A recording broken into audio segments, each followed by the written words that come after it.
Oh, cetak doang itu. Mbak, ada pesan yang mau disampaikan buat dokter Reja kan Iki? Ya Allah, sakit banget. Nanti aja, nanti kita ketemu di persidangan. Iya, tetap sumringah nih. Ora salam. Hari ini sudah ada, kita lihat pelimpahan dari pihak kepolisian kepada pihak kejaksaan. Pelimpahan itu bisa disebut pelimpahan tahap 2. Setelah ada P21, maka hari ini kita lihat pelimpahan tahap kedua. Tahap kedua itu penyerahan tersangka berikut barang bukti yang didapatkan oleh pihak penyidik. Nah, setelah adanya pelimpahan tersebut, maka kita akan tinggal tunggu dari pihak kejaksaan menyusun dakwaan daripada dakwaan Nikita Mirzani dan akan dibawa ke persidangan.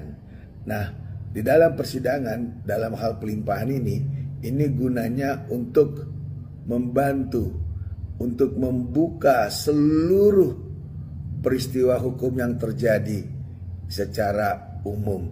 Biasanya kasus-kasus ini adalah sidangnya sidang terbuka. Jadi kita nanti bisa perhatikan bagaimana semua permasalahan yang memang sudah terjadi terkait masalah kasus Nikita Mirzani ini, di mana kita tahu bahwa Nikita Mirzani tersangkut permasalahan diduga melakukan satu pemerasan dan pengancaman, dan diduga juga adanya tindak pidana pencucian uang.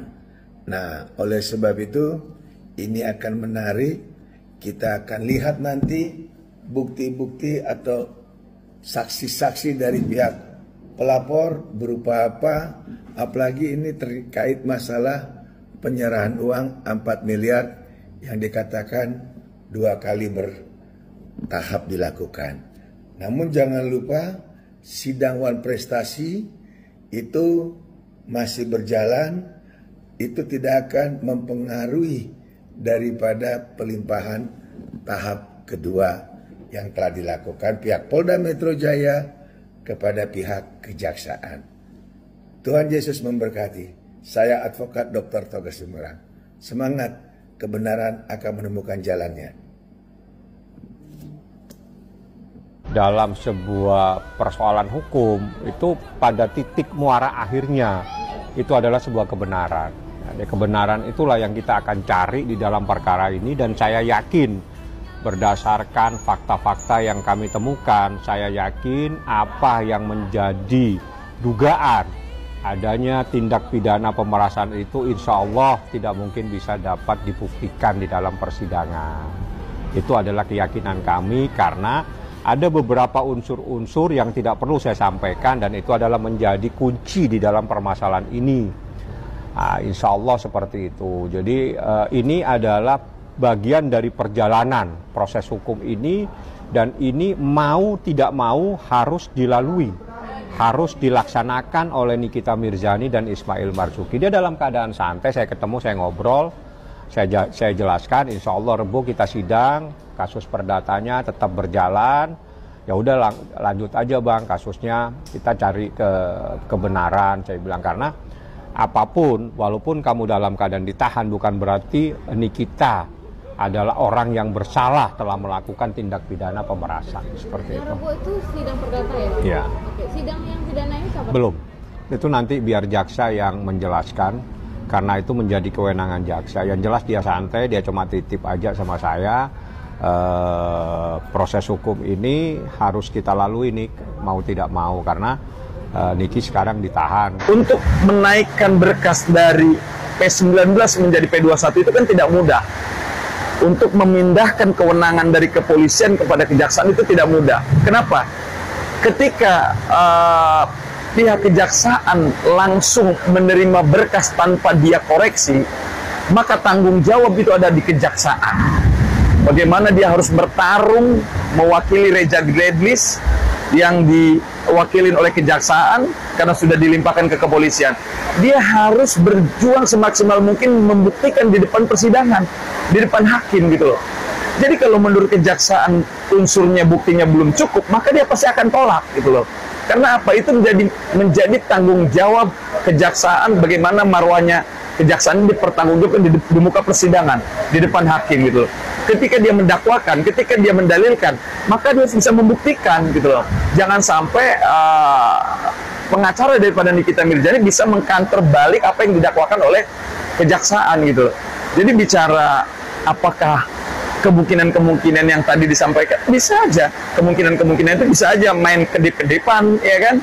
Ya kita bilang main kedip-kedipan lah, semua bisa, kemungkinan-kemungkinan itu bisa terjadi. Tapi kalau bicara normatifnya, selama berkasnya lengkap dan terpenuhi, ya wajar P21 gitu loh. Cuman pasti netizen ini berpikir, kenapa nggak dari awal? Kok ending mau selesai di perpanjangan 30 hari, kok tiba-tiba P21?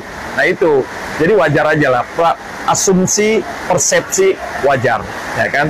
Tapi balik lagi, ini adalah negara hukum, kita tidak bisa membuat opini-opini, tidak bisa membuat persepsi-persepsi. Ketika Anda mendalilkan, maka kita harus siap membuktikan. Ketika jaksa mendalilkan dengan dakwaannya nanti, otomatis masuk ke persidangan nih. Sudah mulai mungkin minggu depan dakwaan, ya kan? Nah, siap-siap lawyernya Nikita Mirzani harus bisa mengkanter atau bisa memberikan bantahan terhadap dakwaan nanti.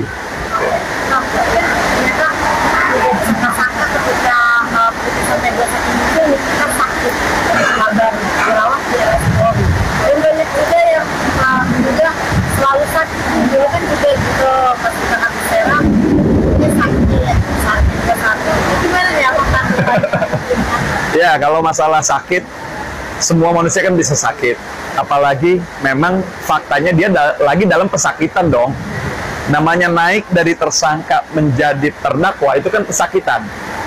Pasti mental sebagai manusia biasa akan down. Pikiran stres, belum dia memikirkan bagaimana anaknya 3 di rumah, siapa yang mau merawat, siapa yang mau kasih makan, itu udah pasti pengaruh. Otomatis sebagai manusia biasa dia akan turun, imunnya akan turun, otomatis sakit. Jadi balik lagi ke mental, oke? Dan yang kedua, mungkin harapan Nikita Mirzani kemarin itu, dia sudah berekspektasi dia bisa tidak terbukti secara hukum, sehingga dia bisa bebas demi hukum. Karena apa? Bukti-buktinya sudah 20 hari pertama tidak terbukti, 40 hari tidak terbukti, perpanjangan 30 hari berikutnya tidak terbukti.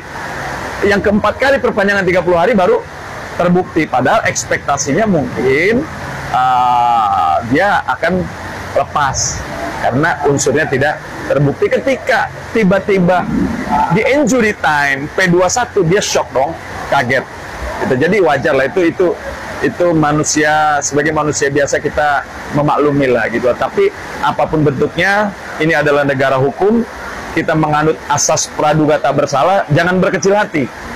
Walaupun sudah status tersangka ataupun sekarang menjadi pesakitan terdakwa, ya, di dalam Undang-Undang Kehakiman pasal 8 ayat 1 dikatakan setiap orang yang ditersangkakan atau dapat label tersangka atau terdakwa wajib dikatakan tidak bersalah jika belum ada vonis yang mempunyai kekuatan hukum tetap. Jadi masih ada kas Nikita Mirzani bebas.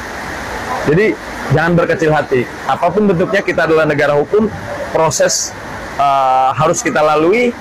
Silahkan lawyernya bela semaksimal mungkin. Bagaimana nanti dakwaan akan disampaikan oleh kejaksaan, ya tinggal kita fight aja di pengadilan gitu. Contoh kayak di Serang. Di Serang kan terjadi juga kan gitu. Akhirnya Nikita Mirzani bebas. Bisa aja ini terjadi lagi di Jakarta Selatan, pengadilan Jakarta Selatan gitu. Lawyernya dia mengatakan kalau tidak sakit harus ada surat yang mengatakan memang sakit atau pemberitahuan kepada tim kuasa dia itu seperti apa sudah kalau memang dikatakan memang sini sakit. Oke, jadi Nikita Mirzani sakit di dalam tahanan itu kan dalam pengawasan kepolisian dong tentunya. Jadi sekecil apapun dia sakit, ya pasti diketahui oleh kepolisian. Apalagi sekarang posisinya sudah di Rumah Sakit Polri.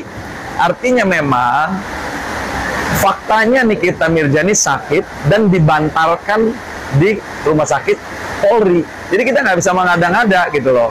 Jadi statement dari pengacaranya pelapor, kalau menurut saya agak kurang make sense ya gitu loh. Kalau sakit ya memang harus dibantarkan gitu loh. Banyak kok, bukan hanya Nikita Mirzani, banyak tersangka atau terdakwa yang memang dia kondisi kesehatannya menurun, ya terpaksa dia harus dibawa ke rumah sakit. Jangan sampai hak hukumnya dia sebagai manusia yang kita menjunjung tinggi hak asasi manusia, jangan sampai membiarkan ada pembiaran orang sakit gitu loh. Jangan sampai dia mati di dalam sel gitu. Kan banyak yang kayak gitu. Nah, untuk Nikita Mirzani, dia sakit dibantarkan itu adalah jalan yang paling tepat. Karena apa? Supaya dia bisa sembuh, bisa fresh untuk mengikuti proses persidangan, untuk memperjuangkan hak hukumnya nanti dalam proses persidangan. Karena sesungguhnya keadilan yang sebenarnya adalah nanti bagaimana dia bisa memperjuangkan dalam proses persidangan di depan hakim. Karena apa? Hakim nanti akan memutus dengan berbagai macam pertimbangan, dengan keilmuan yang dia miliki setelah mendapatkan mungkin pembelaan-pembelaan dari pengacaranya, begitupun bantahan-bantahan juga dari kejaksaan. Mereka akan saling membuktikan tuh.